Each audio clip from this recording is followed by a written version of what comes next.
Our guests in this segment include Joe Elliott from Community Alternatives to Violence. Joe, good morning to you. Good morning. And via telephone, I understand Larry Schultz is joining us too, a board member. Larry, good morning. Good morning. Great to be here. This is going to throw off your week. You're going to be thinking that tomorrow's Saturday all day long now. And I have that problem all the time anyway. I think it's kind of wishful thinking, assuming it's Saturday. Well, if you're going to wish for a day, Saturday's not a bad one to wish for. Especially during college football season, but anytime it's true. Indeed. May the 10th is a big day for Community Alternatives to Violence this spring. Joe, tell us about May 10th. So May 10th, which is a Saturday before Mother's Day, we are holding a fundraiser featuring Ross Martin, who wasn't able to be here this morning, unfortunately. He has created a one-man or one-guitar show called Isabella Rain's Song and Her Traveling Companion. So Isabella Rain's Song is the star of the show. Mm-hmm. And the show is about a man who has hit rock bottom. And he's at bottom, and he meets Isabella Rain's Song, and she takes him on a journey, and he begins to hope, and he begins to believe in the power of hope, and he starts to turn his life around, and we go on that journey with him.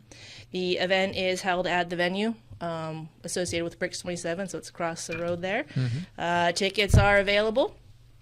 And it's going to be a great time, great food, some fun raffles, and this amazing show that will, you will laugh, your heart will stop, and you will hopefully be inspired and uplifted by the end of it. What is the duration of the show, Joe? So the event is from dinner's at 6, and we go till 10. The show itself is about an hour and a half to an hour and 45 minutes. He usually does it in 2 acts. Mm-hmm. And there will be a surprise guest if you... Lee Majors? Not quite, but you know what? Shot. Just as good. Larry Schultz? You've heard nothing from me. Larry does play guitar. Yeah, Larry dressed as Lee Majors. Now that would be worth the cost of admission. Yeah. How much are the tickets? So individual tickets are $75 and couples $145. We do have some tables at discount. We've got some VIP tickets that would include a post show meet and greet with Ross, as well as the best seats in the house. Mm-hmm. Yeah. And how many can you accommodate? Well, it's the venue at Brick, so we can handle. I think they can handle up to 70, 75. It really is an intimate show. It is just Ross on stage with a surprise guest, with his guitar telling his story. So keeping it smaller like that really just enhances the intimacy of the show and the experience that we are all going on. And do you have the funds you raise marked for anything specific? Specific, no. We, as you know, I've been on your show many times. We are the stereotypical cliche nonprofit that goes on a hope and a prayer, a wing and a prayer, whatever. So every dollar we raise goes right into the programming that we offer. Okay, very good. And let's talk about the programming that you offer and why it's necessary. Joe and Larry, you can jump in anytime you want, but Joe, you go ahead and set it up first. Sure. So we are the Battering Intervention and Prevention Program here for the Eastern Panhandle. We'll cover all 3 counties. And we offer psychoeducational classes for those who are using violence in their relationships. People come to us by court order, by terms of CPS. The population we're growing and want to continue to grow is those who have no agency involvement whatsoever. They just realize, you know what, I am not doing okay in my relationship. I need some help. So we take folks on a journey, if you will, where they are looking at what they've done. We get them to take responsibility for what they've done, very specific, exacting responsibility. You don't get to gloss over anything with us. We get you to look at and explore the motives, why you did it. Right? You have to understand why you've done it. So when those situations present themselves, you realize, okay, this is that situation. I need to make a better choice. I need to make healthier choices. We get them to validate the harm that they've done. A slap on the face does more harm than a slap on the face. Don't say that the issue was between me and my partner and the kids weren't involved. If you've got kids were involved. And then ultimately, you're developing a plan of accountability. That plan is, how are you going to intentionally, with integrity, move forward, being respectful, being nonviolent, making good, positive, healthy relationship decisions. Most folks are there for intimate partner violence, but we do cover all domestics. Larry, in a humorous way on Friday during our program, off the air, you jumped on one comment that somebody made, which was, well, he made me angry. And then you come back with, well, you chose to be, he didn't make you do anything. Go ahead and take that comment out a little bit, Larry. Yeah, well, I think specifically what the person said was that somebody pushed his button. There you go. And that's the one we always get. And, of course, buttons belong to you. How you respond is always your choice. Certainly, in one aspect of human life, you might find yourself, for example, having to engage in self-defense. That, too, is a choice, but it's obviously a choice that's recognized by the law as a proper choice, as a justified choice under the right circumstances. But anger, in addition to everything else, I can remember one of the first days of law school being told by a professor at WVU Law School, here's the big thing I want to tell you day one. Lose your temper, lose your case. And the reason I've discovered is that anger makes us less smart, which is a kind way of saying it. Our choices degrade horribly when we're angry, and they get worse and worse. And what we find with our participants, both men and women, are participants in our programs in separate classes because the rubric is somewhat different in a lot of cases. But what we find is one of the things that we need to talk about a lot is self-talk. And you know, the things you say to yourself to avoid getting angry.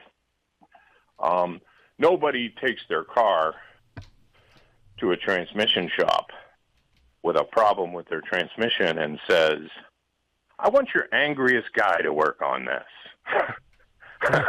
Because anybody who's bad at it, like me, as soon as you start doing something like that you're really not capable of doing well, you get angry, and then it degrades from there. And that's kind of a lesson for life, too.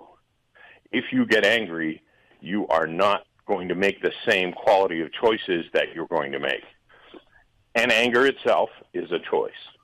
So one of the things we spend a lot of time about is this sort of self-monitoring and self-talk.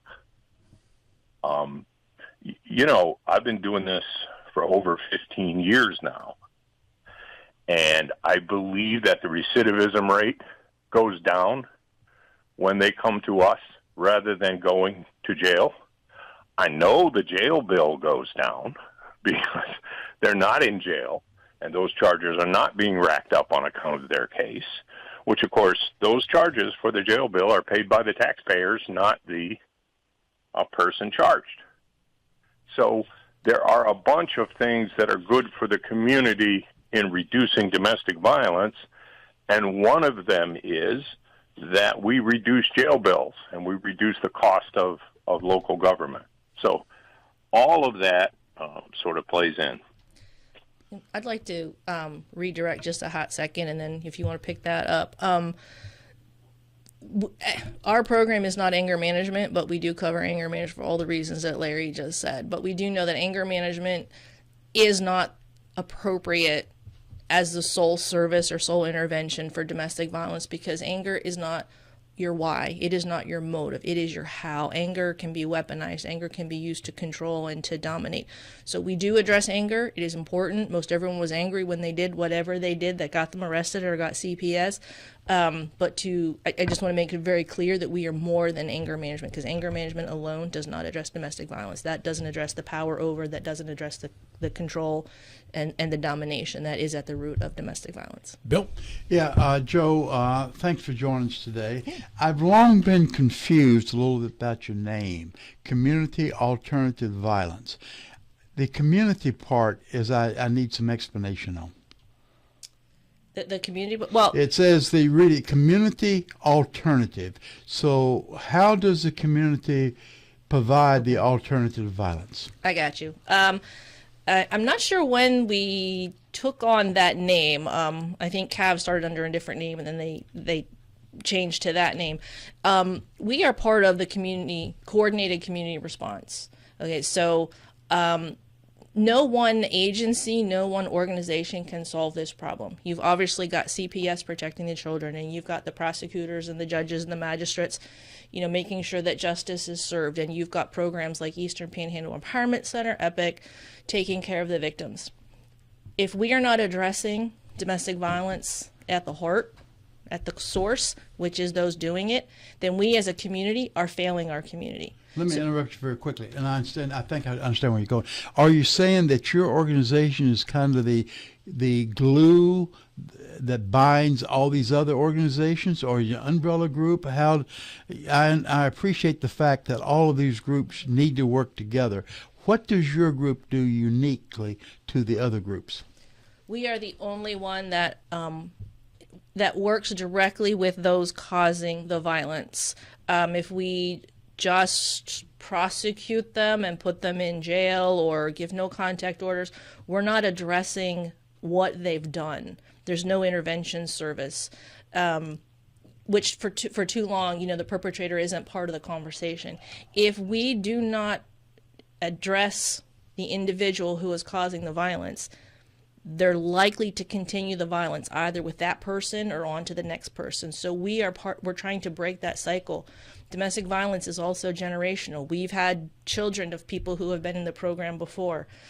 So we're trying to break it at the root, at the source of it, so then everyone else is doing their job. So we're just another cog in the wheel. We're all working together. All these organizations are working together, but we're the ones that are intervening and trying to support and address the root cause, which is those who are causing the violence. So your name, as much as anything, recognizes the contribution of the other groups. Absolutely. Okay. Yeah, it takes all of us. There's not one single organization or agency that can address it. There's all these pieces that have to be involved. Children's Home Society is directly involved. I mean, I could take up the rest of my time telling all the organizations involved. But you're not making the claim that you're the coordinator and the organizer of all these other groups. Absolutely not. No, okay. We are one piece of that coordinated community response. Maria. So Joe, how many clients do you serve throughout Berkeley, Morgan, Jefferson County? What would you say your client base is now? So right now, currently in the program, we have men's classes and women's classes, all three counties. Currently, we have just over 200 individuals, and we tend to hover around those 200 individuals. They're with us for a minimum of 8 months. Some take longer for various reasons.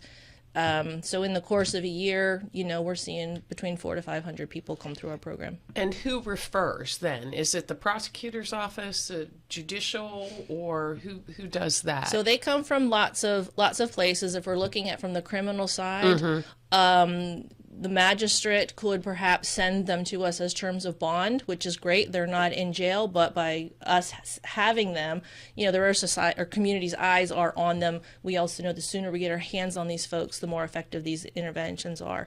If they make it past that point, the prosecutor could offer a deal, plea like jail or CAV or a deferral or various ways, and then of course the magistrate would sign off. They come to us as terms of probation. We've got some that come to us on, as terms of parole, and then of course the CPS cases, family court can send as part of a divorce proceeding or as terms of a protective order. And how about recidivism? How many folks go through? What's a typical program timeline, if you will? And then do you see people who come back again and again? We do see people come back, and we're more than happy to take folks back because you really do have to commit to this change.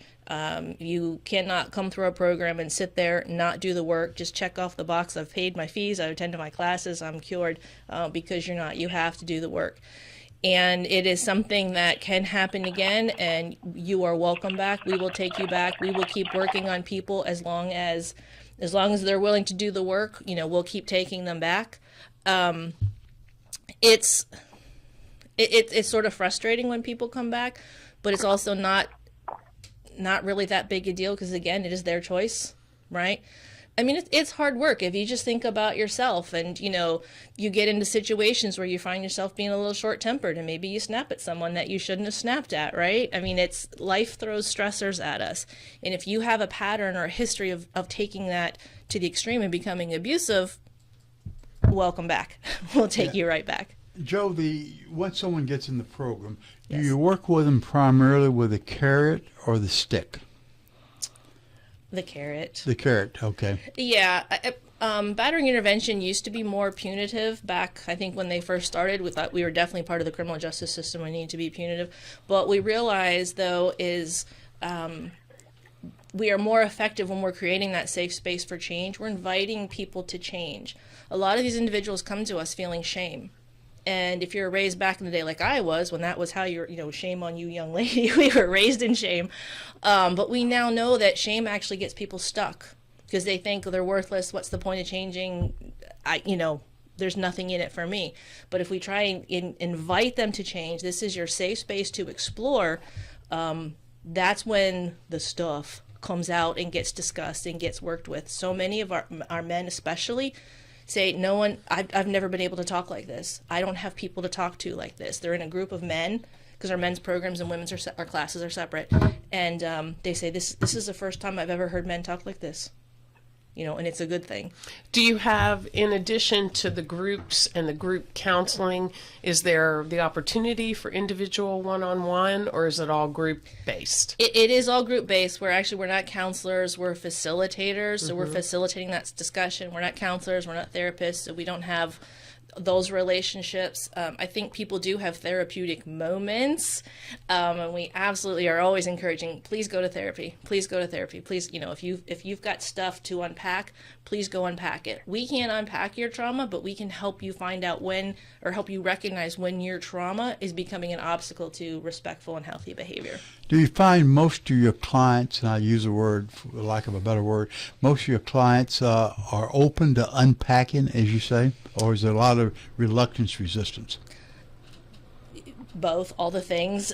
Some people come in realizing, I screwed up. Please help me. And others come in absolutely insistent that they've done nothing wrong.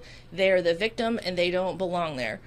So our job is to we meet everyone where they are and try to take them as far as they can go. Do we have some people that refuse? Absolutely. They're just not ready. And those are the people we tend to see back as they do it again. And then they're like, okay, maybe CAV isn't a joke. It is serious. You guys do know what you're doing, and they'll make the effort. And it can be anywhere from 6 weeks in to 20 weeks in to almost at the end when they have what we call the aha moment, where they're like, this is me. I do get it. I can do better. And unfortunately, 32 weeks really isn't long enough, but that's what our license says, is we're a minimum of 32, and there's very limited circumstances we can extend them. And is it From once the- okay, Go ahead, Larry. sorry, Larry. I'm sorry. From the men's point of view, it is a sort of a cliche of the men's classes that a goodly number of the participants on their first class and for the first few weeks are sort of sitting there with their arms crossed. The universal signal of leave me alone, or I don't want to hear this. And when you begin to see either directly or sort of in a comparative sense that they're relaxing more and they're letting those arms down and they're leaning forward to hear the story, that's when you start to see this person may be getting it. The problem with jail as an alternative, you could also call our classes community alternatives to jail. The problem with jail is you lay on a cot talking to other people who may be in there for the same sort of thing as you, and you find it very easy to agree with them that this is all not your fault. And boy, do you resent the person who made the complaint to the police. Well, you can imagine a member of a man who's in a partnership with a woman who lays in a cot for 6 months, drowning in self-pity and blame for the other person. When they meet up with that partner again, it's probably not going to go very well. And so the reason it's a great alternative is that some people need to break down that crossed arms thing and begin to accept, maybe not 100% of what the police report says, but a significant thing that they were doing wrong or perceiving in the wrong way. Yeah, most And times. when they begin to accept that, the arms are let down. Yeah. Yeah, and so many come in and say, I didn't do all the things that are in the police report. And we're like, well, if you got to the point that the police called you, there's probably a pattern, and we're going to be looking at that pattern too. We're not just looking at the incident that brought you here. We're going back, because obviously there's been some buildup to the point that someone felt they had to call the authorities. Joe and Larry, about 2 minutes left here. If you want to hit the fundraiser May the 10th again, go right ahead, please. Sure. May 10th starts at 6 o'clock. It's at the venue with Bricks 27. And if you've eaten at Bricks 27, you know the food's amazing. So you're in for a wonderful meal.